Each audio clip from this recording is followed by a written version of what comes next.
Tonight on KGW News, catastrophic flash flooding sweeps through Texas. Everything happened so terribly fast. There was mobile homes, travel trailers, cabins, vehicles, people in the water. It was devastating. As search crews race against time to find dozens of people still missing. Also tonight, streamlining access to Sauvie Island. Hi, you headed to the beach today? Awesome, you have the parking permit. Do you have the beach pass? A temperature check on day one of the new system where beachgoers need 2 different passes. And later, cracking open a time capsule in America's official 4th of July small tent. They found it. I can't believe they found it. As we head inside the world's largest portal to the past, 50 years in the making.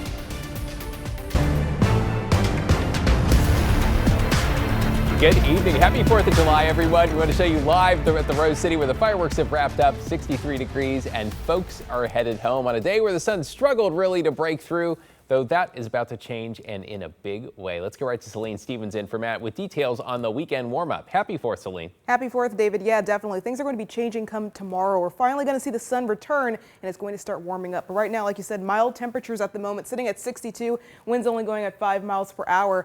We did see some thunderstorm activity off to the east. That was something that we were dealing with all day long. Obviously not here in the Portland area, but past the Cascades, seeing those thunderstorms. You'll still see over the last few hours, it's still been an issue, but us here in Portland, of course, dry, just dealing with that cloud coverage. That said, temperatures were pretty mild earlier on today, and again, still mild right now. Looks like 61 in Aurora, upper 50s in Hillsborough, low 60s in the Vancouver area. Temperatures along the coast have cooled off significantly from earlier on today. Looks like 52 in Tillamook, mid 40s in places like Newport right now. So temperatures trending low. You'll see temperature difference compared to this time yesterday. 2 degrees cooler right now in Portland than this time yesterday. 3 in Hillsborough, 4 in Aurora. Other places also seeing that difference. A 12-degree temperature difference in Eugene right now compared to this time yesterday. But things really start to change as we get into this weekend and we get on a warming trend. So you're going to see Saturday temperatures getting up to the upper 70s. Expect a mostly sunny day. By Sunday, we're in the mid 80s, lows in the 50s. Looks like it's nice and sunny and warm. And Monday, just right there on the edge of hitting 90 degrees. And after that,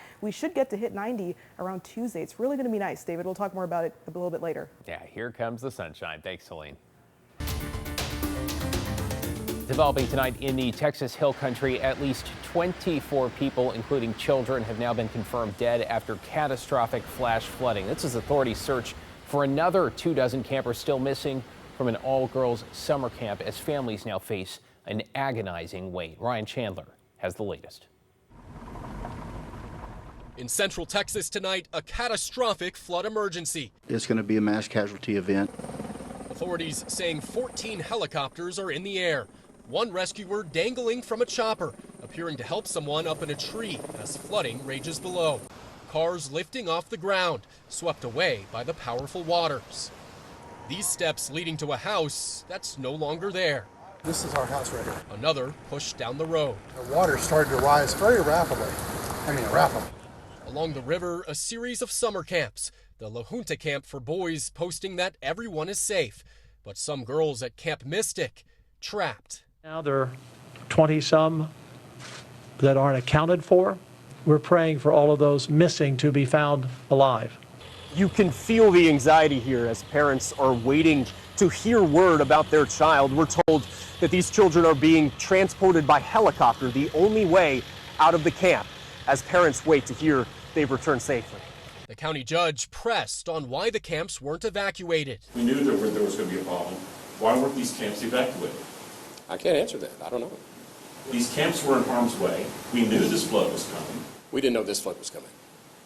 Rest assured, no one knew this kind of flood was coming. The tight-knit Texas towns across Kerr County are popular recreation areas. Len Clendenin and Rory Higgins were camping, asleep in their cabin when the water started rushing in.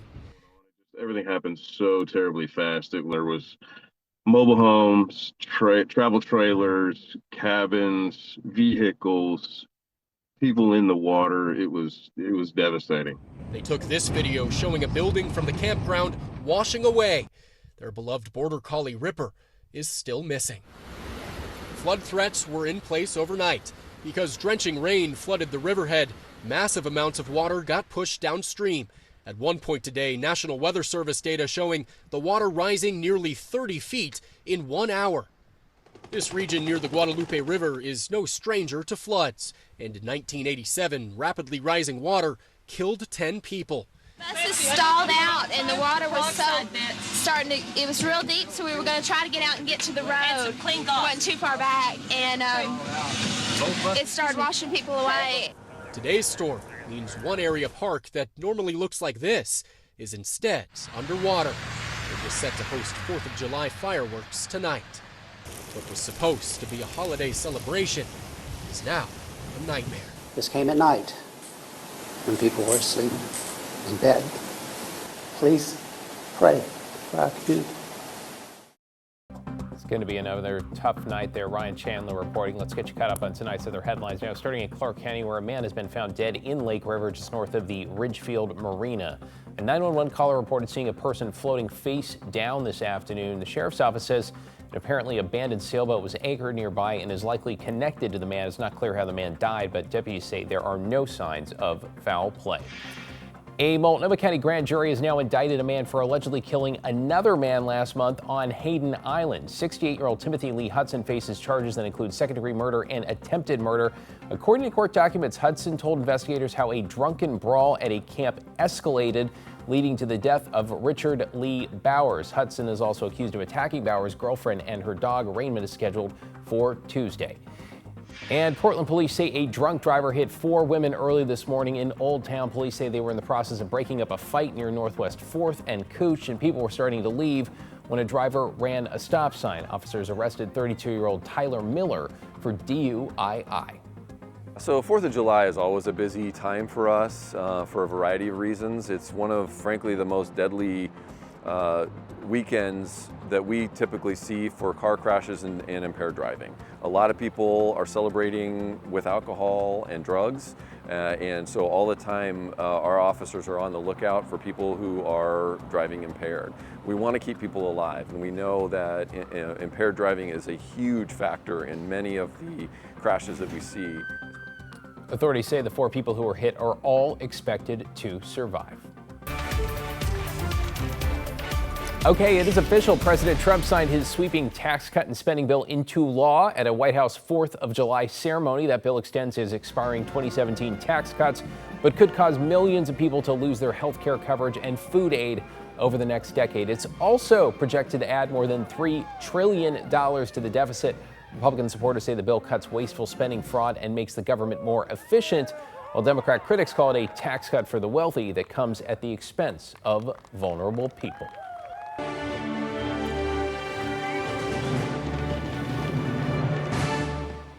Well, let's take a look at the Portland waterfront about an hour ago, where a beautiful fireworks show did not disappoint. Nothing quite like the 4th, right? When you're on or near the water, especially on a gorgeous evening. That show in the sky capped off day 1 of a Portland summertime tradition. John Adams is here. John, we're talking about the Waterfront Blues Festival. It's been slimmed down this year. So how was the crowd today? Well, everyone that I spoke with today, David, was really having a good time out there, enjoying those much cooler temperatures. Now, the story in the 2024 festival was, of course, the heat that ultimately led many people to just stay home. That financial downturn causing changes to be made this year.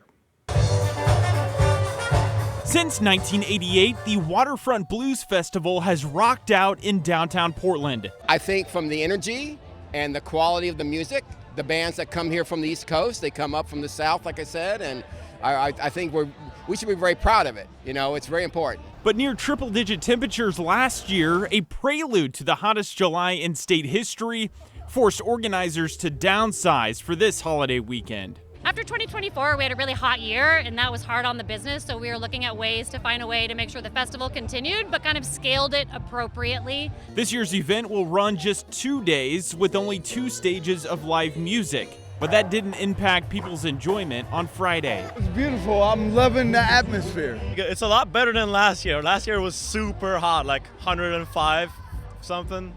It's a lot better now. Event director Christina Fuller says the changes are meant to keep the event fresh and viable as it closes in on 4 decades in the Rose City. There's beautiful legacy in being almost 40 years old, but there's a lot of opportunity to grow into what's ahead as well. And while some longtime fans like Doug miss the larger footprint of the event, They just want the show to go on for years to come. I think it's critical for Portland. I think if this is what needs to happen to have it continue, then let's just do this. Well, and if you couldn't make it out today, you still have another chance to catch the festival tomorrow.